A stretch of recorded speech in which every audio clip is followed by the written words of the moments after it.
नमस्कार। विद्या एडुटेक के इस ऑनलाइन प्लेटफॉर्म में मैं भारती भारद्वाज आपका स्वागत करती हूँ।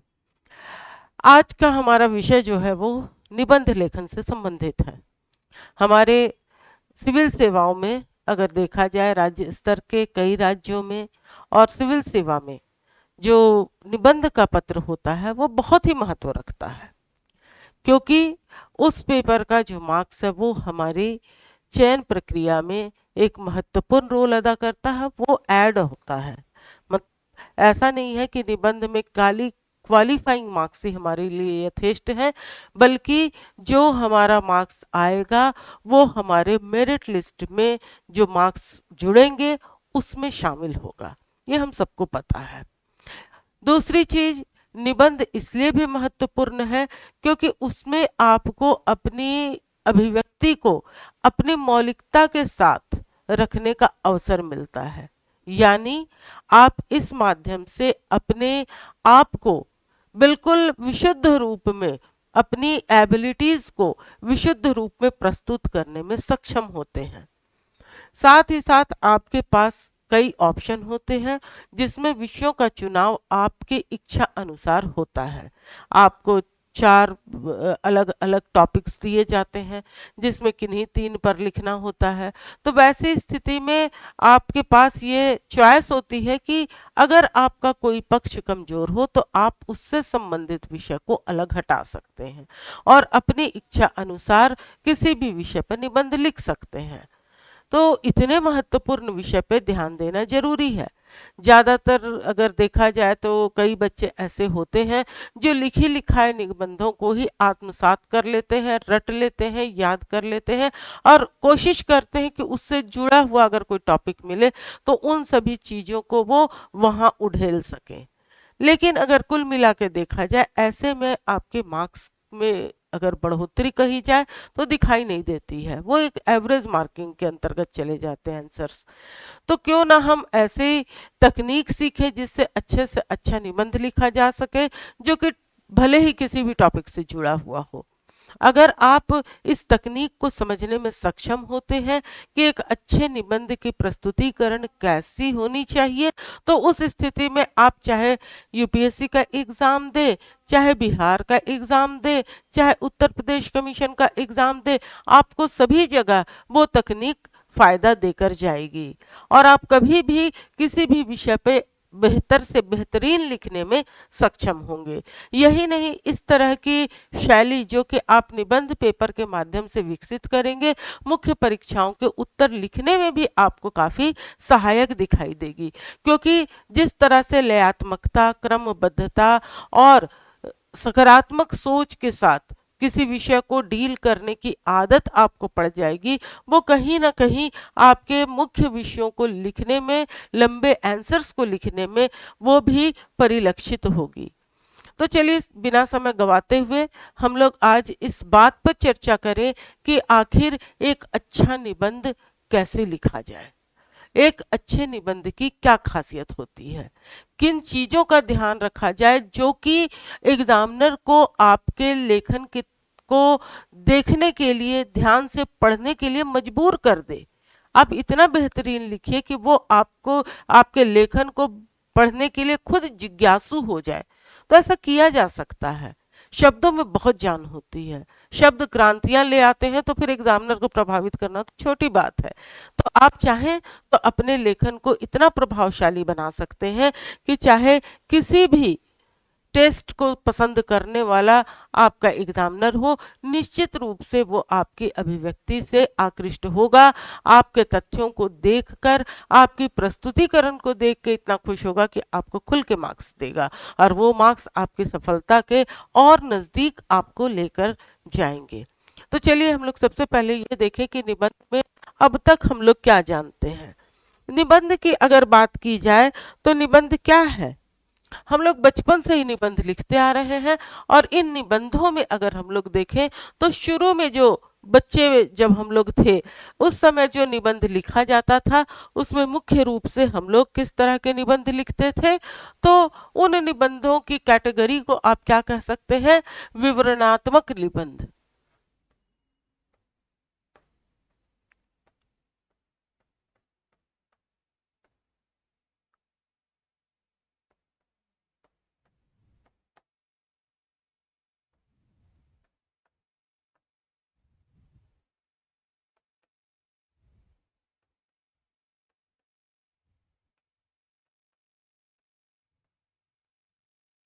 तो आप पहले देखते हैं विवरणात्मक निबंध, जिसमें कि आपको विवरण लिखना होता है।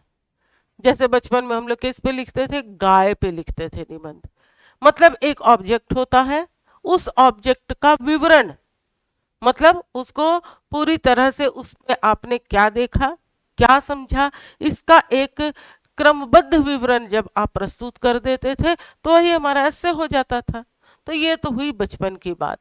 विवरणात्मक निबंध के खत्म होते ही आपको इसका दूसरा हिस्सा दिखाई देता है, जो कि क्या कहलाता है, अगला निबंध, जिसको हम लोग विवरण के नहीं बल्कि अपने और कल्पना के साथ भी जोड़ते हैं, जिसको आप कल्पना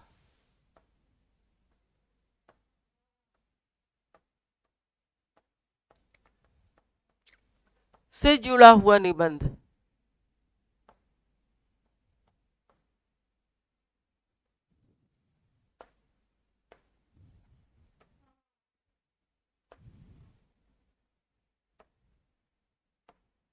ओह, कल्पना से जुड़ा निबंध कह सकते हैं, जिसमें आप अपनी कल्पनाओं का भी समावेश करते हैं, व्यवस्था को समझते हैं और कल्पनाओं को उसमें जोड़ देते हैं। जैसे बड़े होके आप क्या बनना चाहते हैं, उसमें आप बड़े हो रहे हैं इसकी कल्पना होती है, क्या बनना चाहते हैं उस विषय वस्तु को आप समझते हैं। जैसे कोई अध्यापक लिखता है कि भाई मैं बड़ा होकर शिक्षक बनना चाहता हूँ, कोई लिखता है मैं सिविल सर्वेंट बनना चाहता हूँ। जिस बच्चे को जिस चीज की जानकारी होती है वो उसके विषय में उसको जोड़कर लिख देता है। या जैसे अगर मैं प्रधानमंत्री होता या होती तो क्या करती, तो जितना उसको प्रधानमंत्री के कार्यों को या दूर से देख के जो भी वो बच्चा समझता है उन बातों को अपने साथ जोड़कर उसको प्रस्तुत करता है। कुछ उसमें कमियां दिखती है तो वो चाहता है कि वो जब प्रधानमंत्री बने तो ये ऐसा ना हो, तो वो भी उसमें जोड़ देता है। अब इन सेक्टर से हम लोग आगे निकल चुके हैं। अब विचारात्मक निबंध जो होते हैं उन पर ज्यादातर जो प्रश्न होते हैं वो पूछे जाते रहे हैं, जिसमें आप सारी व्यवस्था को समझना है, अपने विचार डेवलप करना है, और उस डेवलप विचार को आप जब प्रस्तुत करते हैं तो वो निबंध का रूप लेता है। यही नहीं, अब ऐसा भी होता है कि कुछ जैसे अभी कंप्यूटर से रिलेटेड, एआई के यूज से रिलेटेड, या और किसी इसी तरह की व्यवस्था जिसको आप समझ रहे हैं, सोच रहे हैं, उसका क्या प्रभाव पड़ रहा है आपके जीवन में, आपके समाज में, आपके देश में, आपके क्षेत्र में, या वो वस्तु जिस चीज से जुड़ी हुई है। जैसे मृदा क्षरण, आप समझते हैं क्या होता है, आप उस पर एनालिसिस करते हैं कि क्या होगा अगर मृदा क्षरण बढ़ रहा है या क्षेत्रों में है, उसके बेसिक क्या कॉजेज है, उन रूट कॉजेज को कैसे हटाना है हमें, और उसके लिए क्या एक सकारात्मक दृष्टिकोण हो सकता है। इसके लिए आप अपने सुझाव भी अंत भाग में, जो कि निबंध का अंतिम हिस्सा होता है, वहां लिख सकते हैं। हम लोग इसके बाद बात करेंगे कि निबंध के कितने पार्ट हो सकते हैं और उसमें क्या क्या डिस्कशन करना है, शब्द सीमा को कहाँ हम लोग एलोबरेट करें जब वो बड़े बड़ा निबंध लिखा जाए, कहाँ हम लोग उसको संक्षिप्त कर सकते हैं, कहाँ पर टू द पॉइंट भी लिखा जा सकता है या विवरण को बढ़ाया जा सकता है। जैसे यूपीएससी में 1200 शब्द का यूज करना है निबंध में, एक निबंध के लिए। वही अगर आप बिहार में देख लीजिए, बिहार में 800 शब्द का यूज करना है। उत्तर प्रदेश में अगर आप देखते हैं तो वहां आपको 700 शब्द का प्रयोग करना है। तो अपने शब्द सीमा का कमान कहाँ आपको थामना है, किस जगह आप अपने संक्षिप्तीकरण या उसका विवरणात्मक जो विस्तार है वो आप कर सकते हैं। इस चीज को आप कहाँ करेंगे, इस तकनीक को भी हम लोग समझेंगे। किस जगह आपकी ऐसी प्रभावशाली अभिव्यक्ति होनी चाहिए जिससे एग्जामिनर जो है वो आकृष्ट होकर आपका निबंध देखे। तो आप इन सब चीजों को इसके बाद ही देखेंगे कि हम लोगों को अब कुछ ऐसे विषय दिए जाते हैं जो अमूर्त होते हैं, मतलब कोई ऑब्जेक्ट आपके पास नहीं होता है, सीधी बात नहीं होती है जिस पर आपका लेखन आधारित होगा, बल्कि उसको थोड़ा घुमाकर या रहस्यवादी तरीके से बताया जाता है। रहस्यवादी तरीका यहाँ पर हम हिंदी लेखन के एक तरीके की बात कर रहे हैं जिसमें कहा कुछ जाता है, अर्थ कोई उसमें और गूढ़ रूप से ही छिपा हुआ होता है। जैसे नाच न जाने आंगन टेढ़ा, ऐसी लोकोक्तियां जो है उस पर बिहार में प्रश्न भी आया हुआ है। तो वैसे में आपको ये खाली नहीं बताना है कि आंगन टेढ़ा होना, नाच ना जाने का अर्थ है कि भाई जिसको नाचना नहीं आता है वो बहाना बना लेता है कि आंगन ही टेढ़ा है तो मैं कैसे नाचूंगी, ये नहीं। बल्कि आपको ये बताना होता है कि जिस कार्य में आप निपुण नहीं होते हैं वैसी कंडीशन में आप बहाने ढूंढते फिरते हैं। यानी आप ये बतलाते हैं कि अगर नाचना नहीं आता है तो हम अपने ऊपर दोष ना लेके आंगन को ही टेढ़ा बतला दें। तो ये इस तरह की जो लोकोक्तियां होती हैं या इस तरह के जो स्टेटमेंट होते हैं जो कहते कुछ और है दिखते कुछ और है, इन पर अभी काफी ट्रेंड है प्रश्न पूछे जाने का। हम लोग जो अगली क्लास पे बातचीत करेंगे वो कुछ निबंधों पर बातचीत करेंगे कि इसको कैसे हैंडल करें, इसमें किन किन बातों का समावेश किया जाए। उसके बाद अगर हम आप लोगों के जो भी फीडबैक आते हैं उसके हिसाब से उस पर क्या होना चाहिए क्या नहीं होना चाहिए इस पर भी डिस्कशन करेंगे। तो आप अभी ये देखें कि आज के डेट में कि हम लोगों को निबंध में किन किन चीजों का समावेश करना है। तो हम लोग बात कर लिए कि कुछ विषय ऐसे होते हैं जो अमूर्त होते हैं, यानी उनमें आपको सीधे सीधे कंटेंट नहीं दिया जाता है कि आप इस विषय पे लिखें, बल्कि वो कहते कुछ और है होते कुछ और है। यूपीएससी में भी ये ट्रेंड है। तो आप देखिए तो आपको कई तरह के निबंध के टाइप्स जो है वो क्वेश्चंस के रूप में दिखाई देंगे। जैसे जिसमें कुछ समसामयिक जो घटनाएं हैं उनसे रिलेटेड चीजें होती हैं। जैसे भारत का वैश्विक स्तर पर जो स्थान है, चाहे आर्थिक पक्ष को लेके चाहे विज्ञान के क्षेत्र में लेके, इस तरह के विषयों से प्रश्न पूछे जाते हैं। दूसरे टाइप के जो प्रश्न है वो हमारे इकोनॉमी से जुड़े हुए होते हैं। कुछ इकोनॉमिक जो समस्याएं हैं वो होती हैं, उससे जुड़ा होता है उन विषयों का। यही नहीं, इसके अलावा आपको इस तरह की लोकोक्तियां या अमूर्त विषय जो होते हैं उनसे प्रश्न पूछे जाते हैं।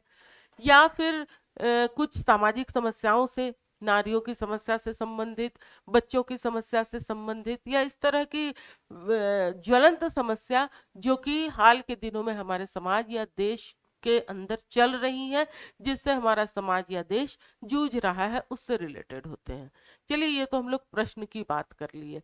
अब हम लोग मुख्य मुद्दे पे आते हैं कि एक निबंध को कैसे डील किया जाए जिससे कि वो एक आदर्श निबंध कहलाए। तो सबसे पहले कोई भी निबंध अगर आप लिख रहे हैं तो उसमें शब्दों का बहुत महत्व है। पहली चीज, जो शब्द हमारे यूज होते हैं उसका काफी महत्व है।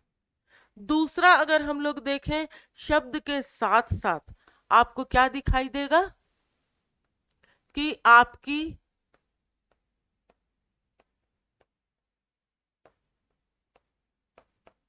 अभिव्यक्ति जो है वो कैसी है, मतलब आपका प्रेजेंटेशन कैसा है।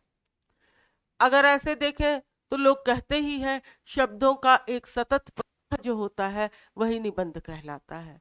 लेकिन उसमें जो दूसरी चीज जोड़ी जाती है, शब्दों के सतत प्रवाह का क्रमबद्ध और तारतम्यता के साथ, मतलब सिलसिलेवार ढंग से आप अगर उसे अभिव्यक्त करते हैं तभी वो एक अच्छी अभिव्यक्ति कहलाती है। यानी जब आप लिखना शुरू करते हैं उसमें धारा प्रवाह शब्दों का अगर देखा जाए कि आपको सम्मलन दिखना चाहिए। अगर ऐसे शब्दों का संकलन नहीं होगा तो वो टूटा टूटा हुआ दिखाई देगा, ब्रेकेज वाला अभिव्यक्ति दिखाई देगा, जो एक अच्छी अभिव्यक्ति नहीं मानी जाती है। तो आप किसी भी निबंध को लिखते हैं, किसी भी विषय को पढ़ते हैं कि इस पे निबंध लिखना है, तो सबसे पहले आप उसकी फॉर्मेटिंग करेंगे। क्योंकि आपको अगर बिहार की बात की जाए, अगर 800 शब्द है उसमें और आपको जितने प्रश्न लिखने हैं उसमें 4 आपके पास ऑप्शन होते हैं और लगभग 800 शब्द के 3 जो टॉपिक है उसमें आपको निबंध लिखना होता है, तो आपके पास यथेष्ट समय होता है कि आप 3 अलग-अलग निबंधों को 3 घंटे में लिख रहे हैं, यानी 1 घंटे में एक निबंध लिखना है, वो भी 800 शब्द का। तो ऐसी कंडीशन में आप सबसे पहले कम से कम 10 मिनट, 8 से 10 मिनट उसकी फॉर्मेटिंग करें, क्योंकि लिखने के समय आप कई बार पॉइंट भी भूलेंगे। अगर आपके दिमाग में कोई अच्छी पंच लाइन आ रही है तो वो भी आप भूल सकते हैं, तो उनको आप रफली एक फॉर्मेट बना के लिख लीजिए, उसके बाद ही अपना निबंध लेखन शुरू कीजिए। तो निश्चित रूप में आपके कलम को विराम उसी जगह मिलेगा जो उसका अंतिम निष्कर्ष का पॉइंट होता है। आप बीच में नहीं रुकेंगे, क्योंकि ज्यादातर अमूर्त विषयों में तो यही होता है कि आप लाइन को स्पष्ट किए, उसके बाद लगता है क्या लिखा जाए, और आपकी कलम रुकने लगती है। तो वो रुकने का कारण यह है कि आपने पहले नहीं सोचा। तो आप कभी भी निबंध लिखने के पहले उसकी फॉर्मेटिंग जरूर करें, और किस रूप में करें, तो उसको 3 हिस्सों में बांट के करें, क्योंकि किसी भी निबंध के 3 महत्वपूर्ण हिस्से हो सकते हैं, जिसमें आप सबसे पहला देखेंगे निबंध का जो परिचय या शुरुआत वाली हिस्सा जो होता है, शुरुआत वाली जो लाइनें होती हैं, उन पर आप जरूर ध्यान दें। वो इतनी आकर्षक, इतनी सटीक, इतनी सुंदर होनी चाहिए कि एग्जामिनर नहीं चाहते हुए भी आपका उत्तर पढ़े। तो उत्तर आपको पढ़ाना है तो निश्चित रूप से पहले लालच तो दिखाना ही होगा कि देखिए मेरे शब्दों में कितनी जान है, मेरी अभिव्यक्ति कितनी अच्छी। आप पढ़ें इसे अच्छे से, ढंग से, रुचि के साथ पढ़ें। तो स्वाभाविक है, रुचि के साथ अच्छे ढंग से तभी पढ़ा जा सकता है जब वो अभिव्यक्ति सुंदर हो। तो सबसे पहले आप उसको निबंध को 3 भागों में बांट कर देखें। पहला परिचय होगा, दूसरा मुख्य भाग होगा, और तीसरा निष्कर्ष होगा। निष्कर्ष, परिचय, मुख्य भाग, इन तीनों को मिला के आपका निबंध बनेगा। तो सबसे पहले हम लोग परिचय की बात करें, तो परिचय का अर्थ इंट्रोडक्शन आप जानते ही हैं। आप अपना भी परिचय तैयार करेंगे ही आगे चल के जब आपको इंटरव्यू देना होगा। तो जो हमारा परिचय है उसमें क्या होना चाहिए, इसको आपको बिल्कुल अच्छी तरह से स्पष्ट रखना है। सबसे पहले सपोज 800 शब्द का एक आप निबंध लिख रहे हैं, तो 100 से 120 शब्द आप इस जगह के लिए रखेंगे। लिखते लिखते ये खुद अंदाज हो जाता है कि लगभग 100 शब्द हैं। उसमें आप जिस विषय को लिखना जा रहे हैं, तो पहली लाइन तो कोशिश ये कीजिए कि काफी प्रभावशाली हो, किसी प्रश्न से, किसी स्टेटमेंट से, किसी पंच लाइन से अगर आप इसकी शुरुआत करते हैं तो वो निश्चित रूप से आकर्षक हो जाती है। दूसरी चीज, इसमें आप जिस विषय को लिखने जा रहे हैं उसको सरल बनाएं। जैसे आप लिख रहे हैं जहां चाह वहां राह, तो आप ऐसी स्थिति में इस चीज को स्पष्ट करें कि आगे आप इस विषय को किस नजरिए से देख रहे हैं। जहां चाह वहां राह का अर्थ क्या है, आप इसको स्पष्ट करें।